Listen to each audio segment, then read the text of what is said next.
Très cher Thaï, j'aimerais vous poser une question sur un travail que je fais en ce moment. Je suis cinéaste, je fais des films. Et j'ai envie de faire un travail sur quelqu'un que vous avez nommé comme un enfant de la planète, Obama. Mais j'aimerais plutôt faire un film sur son père. Et je suis confus dans le sens que j'aimerais pas que ça soit pris comme quelque chose de la mode. Ma deuxième question qui suit celle-là, c'est que j'aimerais que vous me dites quel peut être le sens unique, s'il y a un sens unique, d'un sujet pareil.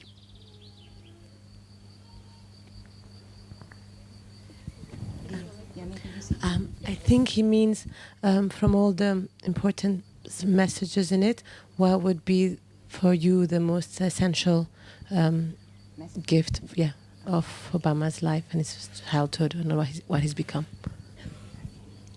I think it's like to So what would be the uniqueness in this message that our friend wants to convey to the world with this film?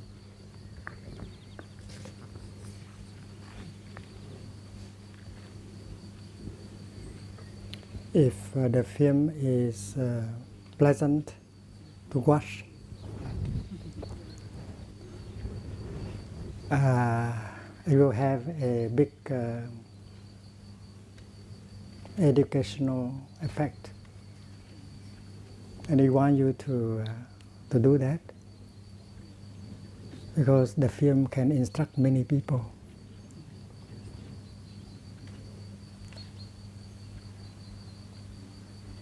The film can people who watch the film can learn a lot.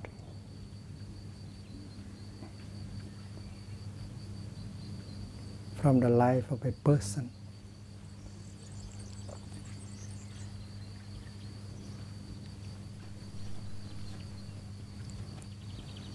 My personal suggestion is that many of us are very pleased to have Obama as the President of the United States of America. Because personally I have not seen any politician like him who knows how to use a loving speech, to speak in a humble way, and to present us in many ways.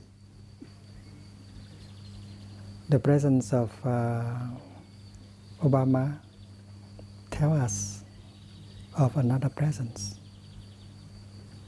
The presence of a group of people who agree with him, who want to support him, and therefore have voted for him. Not only Americans, but also Europeans, Africans, Asians, and so on. So that is very important. Imagine Obama with his intention, good intention, with his view, with his non-violent approach to the problems of international problems, problem of the planet, is not something that just happened like that. Because there must be the kind of seed planting in the past. In the past 40 years, 50 years, there are so many of us who have tried to sow the seed of loving kindness, peace, reconciliation, non-violence, the preservation of the planet. And we have been working ceaselessly to plant these kind of seeds. And sometimes we felt that we were that the work had not brought any kind of result, but the suffering did help. The suffering and the despair came and helped to wake people up and to see that there is another way of handling the situation of America and of the world. And the day of his inauguration in Washington, D.C., almost all Americans were behind Obama. Everyone wanted change. And we felt the hope. We want Obama to succeed. And we have been investing in Obama a lot. Whether we are American or non-Americans, we want to invest in him, and we are afraid that he will not succeed. But in Plum Village, we tell each other that we should be able to do something to help, and not to just sit there and hope. Yeah, we have to organize ourselves. We have to strengthen our Sangha. We have to support the Sangha in America, Obama's own Sangha, because he may not call his group, his team is Sangha, but that is a Sangha. If they are not capable of preserving their compassion, their insight, their determination, they will not be able to help Obama. They will disappoint us. That is why over here in Asia, in Africa, in Australia, we could always do something in order to help, not to just to sit there and hope. So your film can help. Your film can help. Educate people, ask people to do something, to live in such a way that can support Obama.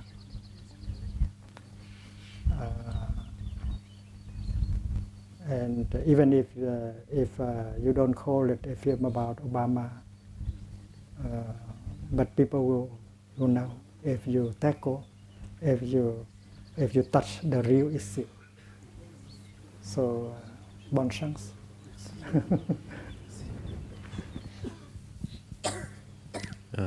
Dear Thai, dear community, my question is about developing concentration. And just before this retreat, you spoke about the 16 steps in the full awareness of breathing, and the 11th step being concentrating the mind. And you said this was the heart of Buddhist meditation, if I remember correctly. And that in this step we should do things like concentrate on the concept of impermanence, of no self, of aimlessness, etc. And I was really happy to hear this, because it's something that I have difficulty developing concentration, and I'm often forgetful in terms of maintaining mindfulness. I find it difficult, especially here it's easier, but at home in Toronto or out in the world, I find it very difficult to maintain mindfulness. And one of the things I tried last summer was doing a silent sitting retreat of 5 or 10 days, and I've talked to a lot of people about that, and I know a number of lay Dharma teachers and OI find that that's helpful as a complement to this practice. And I'm thinking of doing a longer silent sitting retreat this fall, maybe a 30-day one. And so my question is, I guess, whether this is a useful thing to do in the context of this practice. And for me, I know I have very strong seeds of attainment, a very strong tendency to go towards attainment rather than aimlessness and just being dwelling in the present moment. And I know that being here for a while now, dwelling in the present moment has been my practice, and letting go of questions and attainment, and that's been really wonderful. But On the other hand, I do want to develop concentration, and especially being a layperson and being out in the world where I find it so difficult to practice mindfulness. So I'm wondering, I guess I have two questions. The first is, we normally only sit for about 45 minutes here at the most, and is this something that we should expect to be able to do in that kind of sitting period? And the second question is whether you think it's useful to actually to do these sort of silent sitting retreats in order to develop concentration.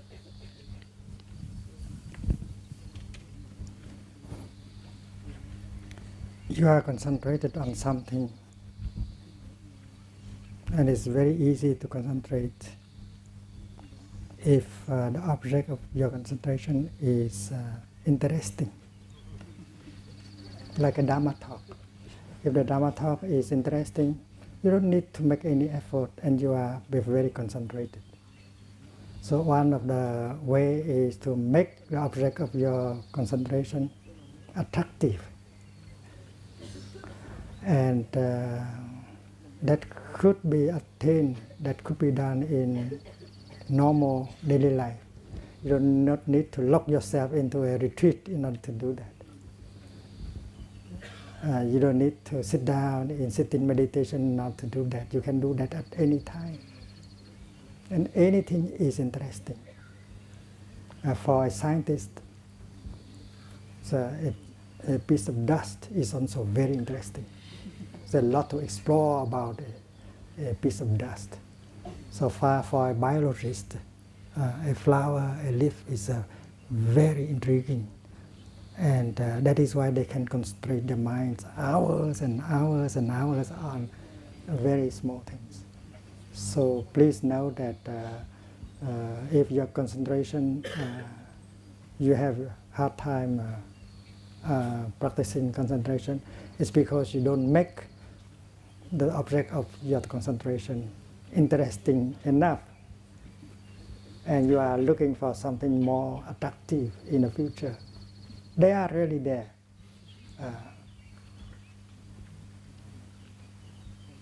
Please try. Thank you. Dear respected Thai, thank you for sharing your insight on original fear and desire manifesting in us as newborn babies and continuing in other ways as we grow up. My question is, how does anger manifest in us originally? In the world, there appears to be so much anger, hatred, and violence. Can we understand the roots of anger so as to find a path out of it? And the other question is it possible to feel and act with anger in a healthy and compassionate manner? When you are angry, you are not very lucid.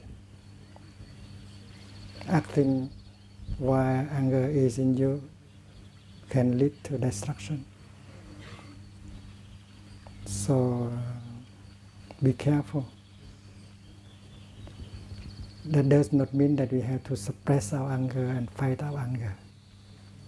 When anger is there, we should know how to handle it with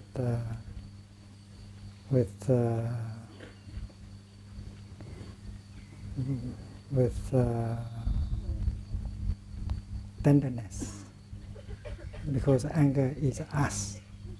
We should not do violence to our anger. Doing violence to our anger is to do violence to us. So mindfulness should be there in order to recognize anger. Mindfulness does not want to suppress, to fight against anger. Mindfulness is there to recognize anger and to embrace anger. One energy embracing another energy, that is the practice.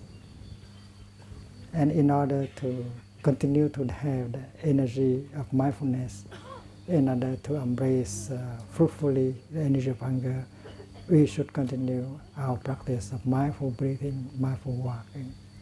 It's like cooking potatoes. In order to get the potatoes cooked, you have to maintain the fire underneath alive for at least 15-20 minutes. The same thing is true with the practice of mindfulness.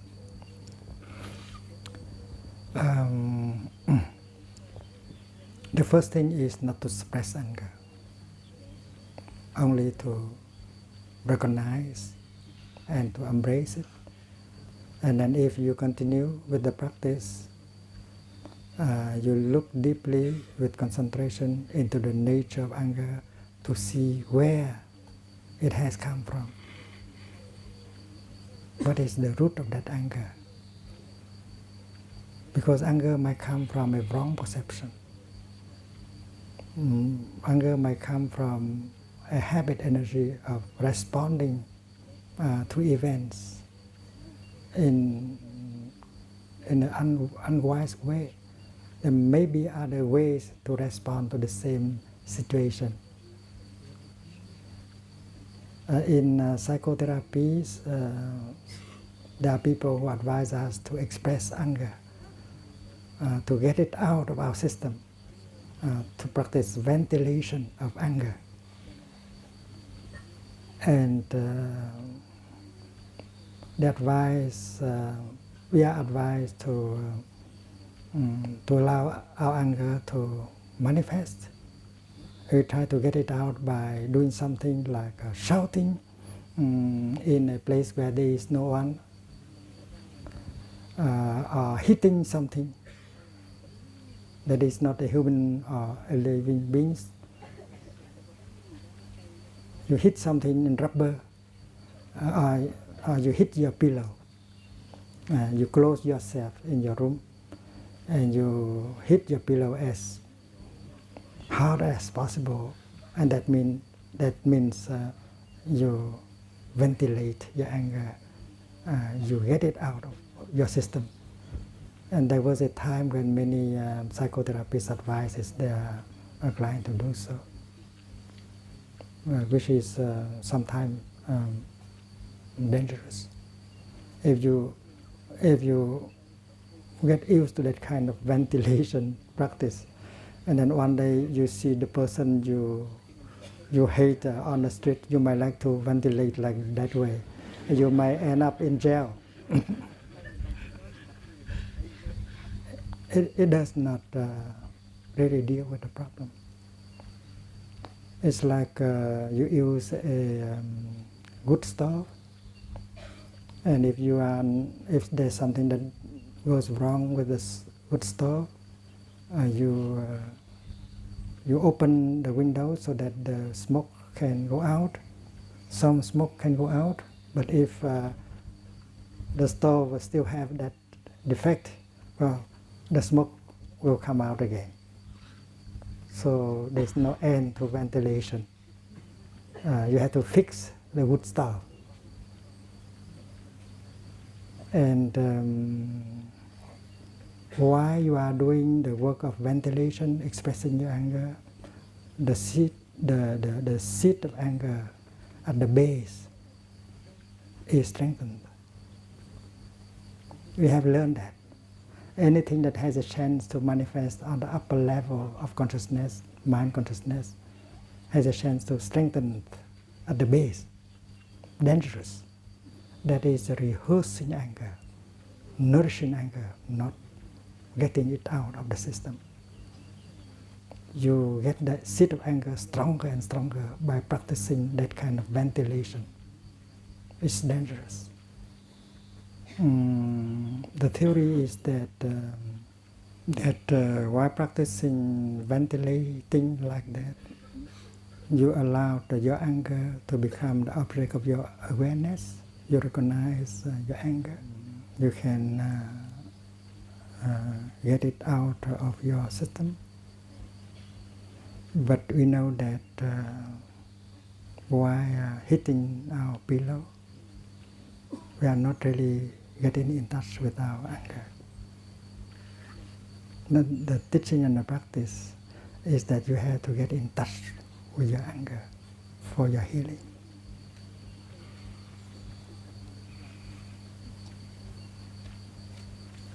But while you are hitting your pillow, you are not really getting in touch with your anger. Because if you get in touch with your anger, you will not be doing like that. You are not getting in touch even with the pillow. Because if you get in touch with the pillow, you will say that this is only a pillow.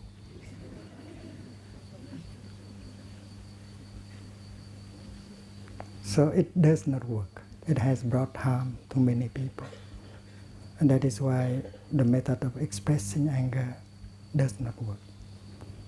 On the other hand, the method of suppressing anger is also dangerous. That is why in the Buddhist tradition, we advise not to suppress our anger. We are not advised to express our anger either. But we are advised not to do anything, to say anything when anger is there. The best thing is to go home to ourselves and take care of our anger.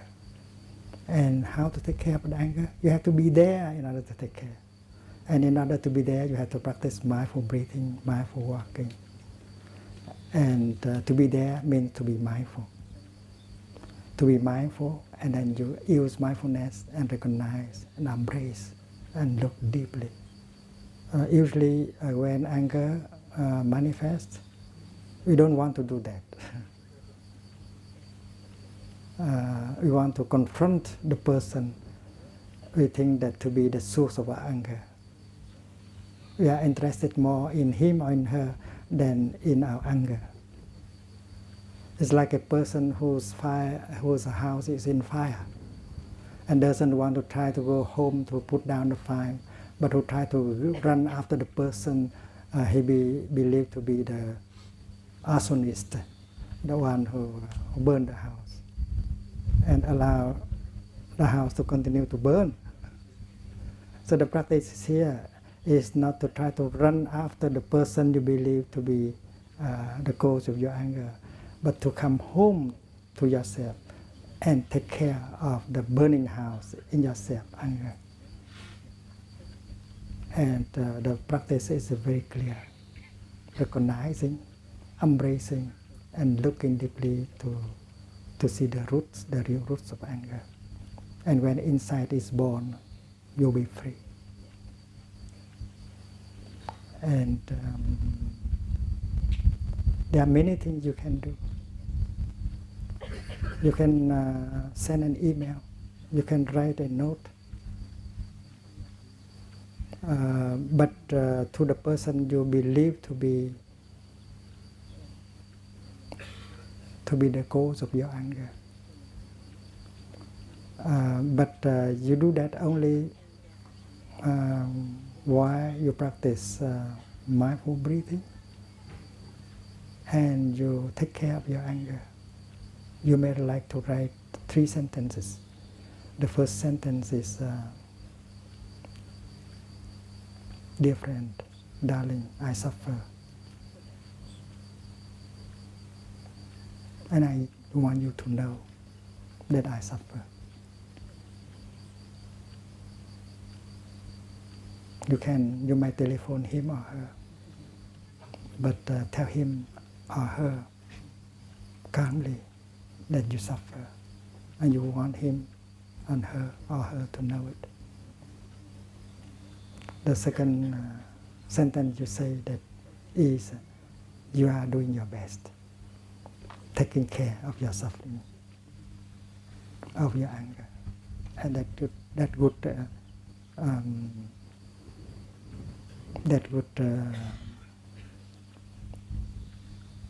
encourage, invite the other person to reflect, to do the same, to ask the question, ask what he has done, he has said in order to make you suffer like that. And the third line maybe is, please help me. Please help me, because I suffer, and you are very close to me. You are the person I care the most in the world. So I need your help. And if you can bring yourself to write down or to send him or her these 3 sentences, you suffer much less already.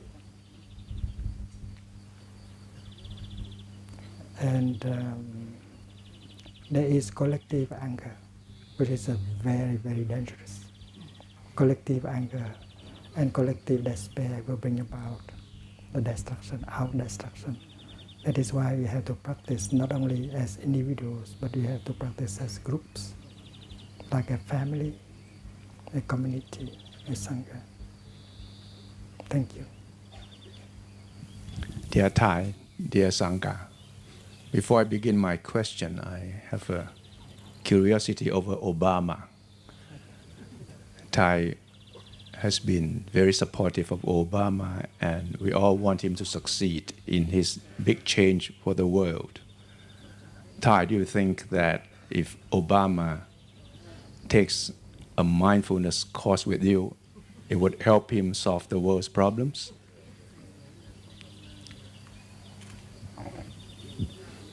My second question is, as members of the Plum Village Sangha, what can we do to help the Buddhist monks in Burma, Tibetan monks in China, in Tibet, in their struggle for democracy and freedom? Do we just pray? Do we just do our own trainings? Would this be effective enough? I think President Obama doesn't need to come to Plum Village and follow a retreat. I think he has got his training somewhere in his own way. I think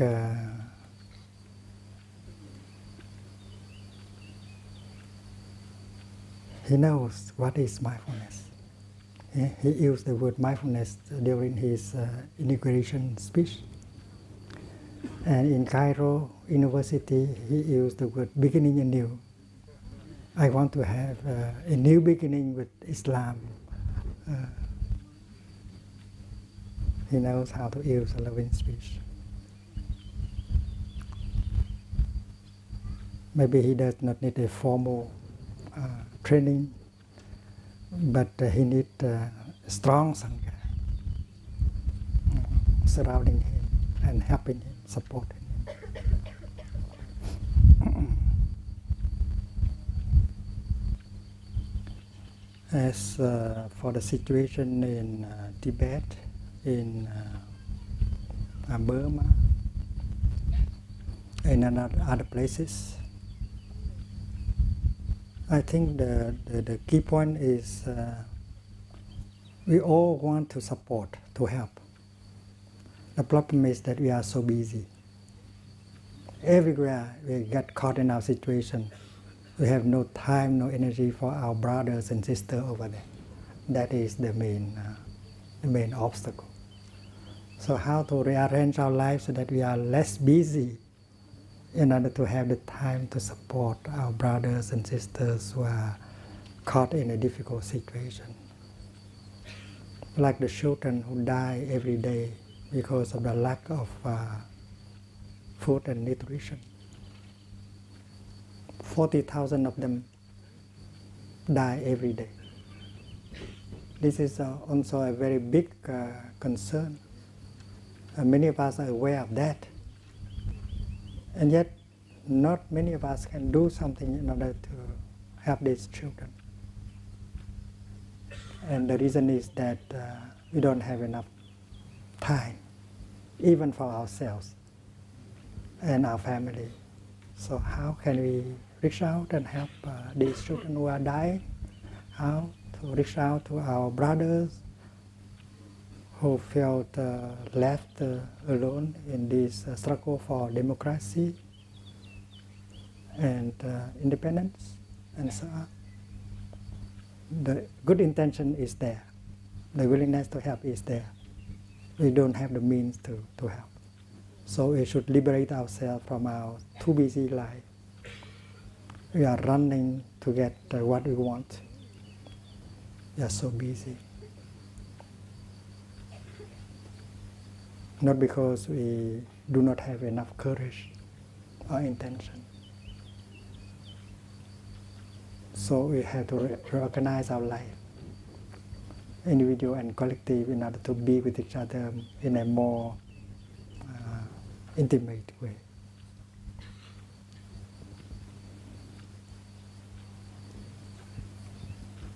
I think it is possible that we can organize.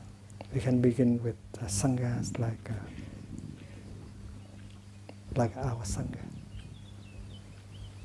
Because members of a sangha, they belong to normal society.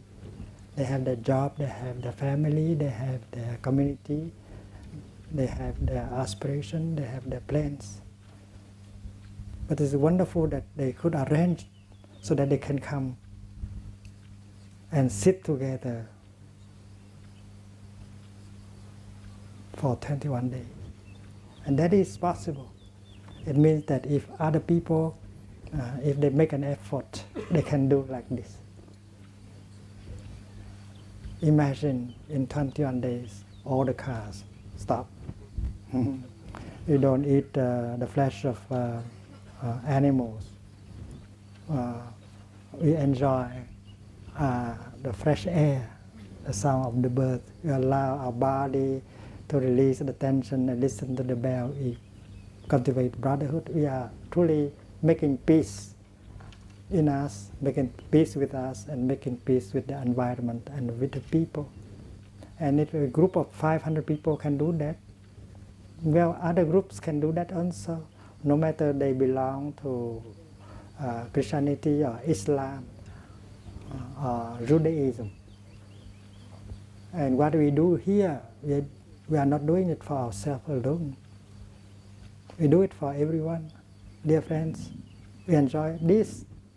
And I think you can enjoy that also because we belong to the same kind of society.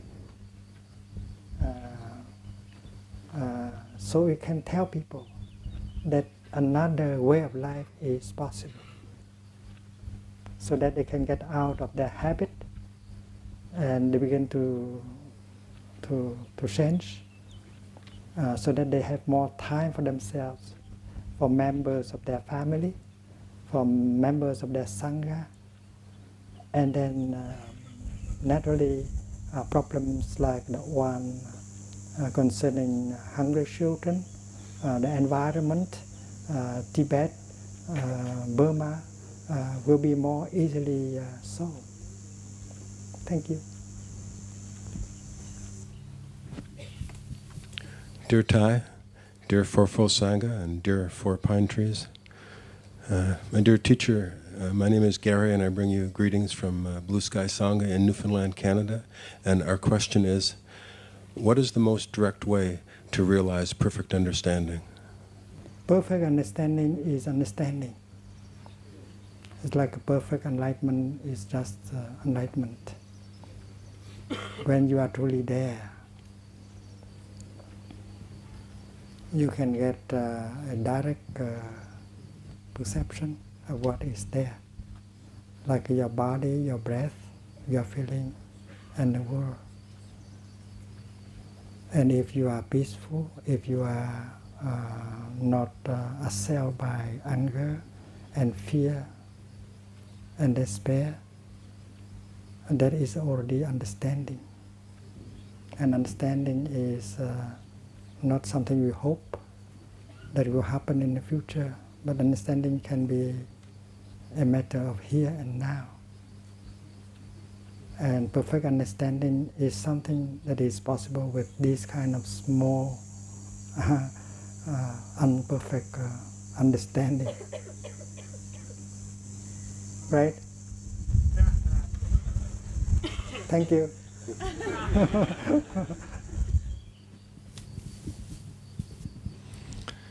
Dear Thai, dear Sangha, it's wonderful to be here to pass on a question of our work. We are doing a series of 13 parts of for Bavarian German education channel about the issue intuition. So intuire means to look inside. So I think I'm here on the right place to ask you what is intuition?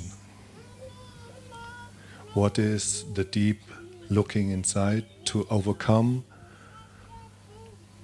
the doubt of self-reception and to find real truth? Intuition is a kind of direct perception. It might be wrong or right. Enlightenment is also a direct perception, something that comes without the need of thinking and comparing. When you look at a rose, your eyes and the rose, the contact between the rose and your eyes bring about a perception. You don't need to think. You don't need induction or deduction. This is a direct perception. And you know right away that it is a rose, even if you don't call it a rose. Even if there is no thinking at all. You don't need any thinking, any name calling. And you realize that it is a rose. You recognize the rose without the intervention of mind consciousness. That is already a direct perception and intuition.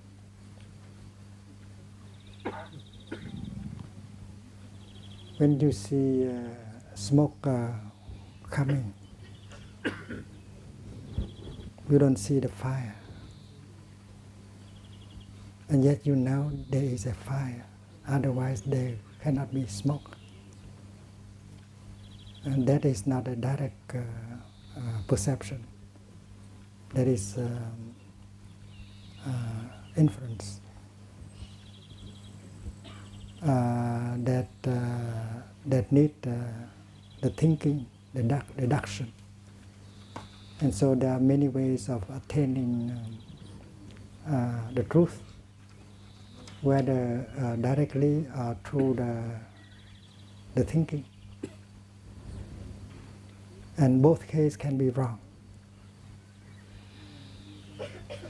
When you walk in the twilight, you see a snake. And you shout and you jump. In a case that is a real snake, that is correct perception. But in a case that is only a piece of rope, that is also direct perception, but that is not a right perception. So intuition can be right or wrong. Direct perception can be right or wrong.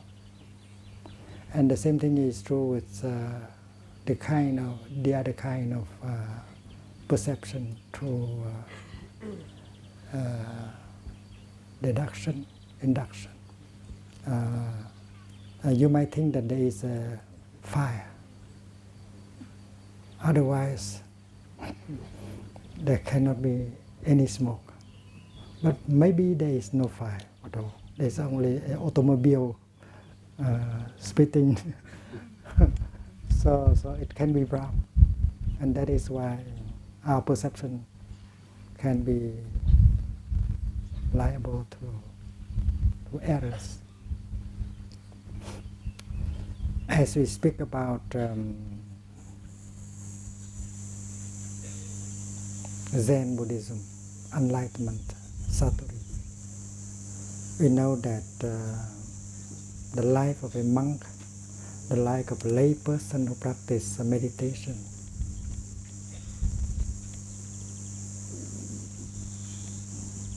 is characterized by the practice of mindfulness and concentration. He or she tries to live mindfully, to be fully present in the here and the now, and to live with more mindfulness, with more concentration. And that is their basic practice. In their daily life, their practice is to truly be there in every moment of their daily life, to know what is happening in the here and the now, in their body, in their feelings, in their perceptions, and in the object of their perceptions. And one day, suddenly, a kind of understanding arrived. And maybe he's not trying to seek for it. He's not trying to find it. And suddenly come like that. Like in one morning, suddenly you see a flower coming out of the ground and bloom like that. That is the fruit of a long time practice. And at a time when you do not think at all, you don't speculate at all, that is the outcome of your mindfulness and concentration. Because mindfulness and concentration always bring about insight, direct insight. It's called a satori, that is called enlightenment insight. And that insight brings a lot of happiness. Suddenly you see light. You are relieved from your worries, from your fear, from your anger. So that insight is true because it has the factor of liberation in it. So the kind of intuition, the kind of insight that is real and true must be identified to true wisdom, coming not from learning in the books, but from living a life of mindfulness and concentration.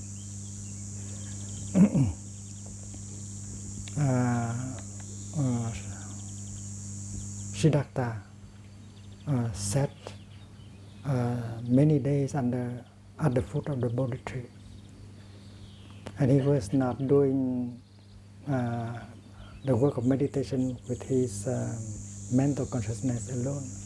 Allow himself to be in touch deeply with his body, his feelings, his perception. He was observing very closely his body, his feelings, his perceptions. And during the process of practicing, the power of mindfulness and concentration becomes stronger and stronger. And because of that, one day, when the northern star appeared, he got a sudden enlightenment. And that dissipated all the darkness in him. And that moment is a moment of happiness, because it is very liberating.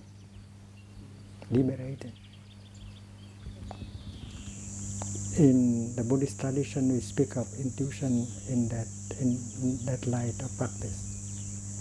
That true understanding, true insight come only with the practice of mindfulness and concentration. And during the next Dhamma talk, we may speak more about what kind of concentration, because in Buddhism there are many kinds of concentrations, many ways of practicing concentration in order to prepare for the insight, for the intuition to come. And when insight comes, you just burst out laughing. You think that you have the feeling that it is already in your pocket, but you have ignored for a long time. It's a moment of joy, it's a moment of satisfaction. And the Buddha had one moment like that, and every one of us can have our own moments, and many moments also. Thank you.